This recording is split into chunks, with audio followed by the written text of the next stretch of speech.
எல்லாம் காய்ச்சி போட்டு கண்டு அள்ளி காட்டுங்க எப்படி இருக்குண்டு. இதுக்கு என்னென்ன சாமான் போட்டு காய்ச்சி இருக்கிறீங்கன்னு வேணுங்கோ. இறைச்சி எல்லாம் பாருங்கோ.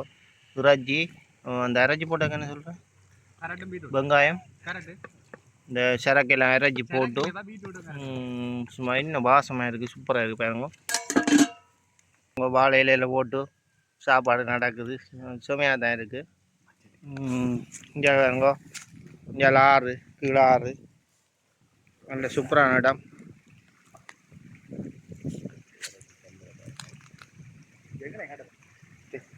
ஓகே பாய் ஃப்ரெண்ட்ஸ், அடுத்த வீடியோவில் சந்திப்போம். பாய் பாய் ஃப்ரெண்ட்ஸ். இங்கே கோழி புக்கை சாப்பிட்றோம், நீங்களும் வீட்டில் செய்து சாப்பிடுங்க. இங்கே வேணுங்க ரஜ்ஜி எல்லாம், கோழி ரஜ்ஜி என்னென்ன மாதிரி செய்கிறோன்னு சொல்லி அடுத்த வீடியோவில் எங்களை மாதம் 2 சொல்ல மாட்டேன்ட்டார். அடுத்த வீடியோவில் நான் அவர்கிட்ட கேட்டு என்னென்ன மாதிரி செய்கிறேன்றது உங்களுக்கு போடுவேன்.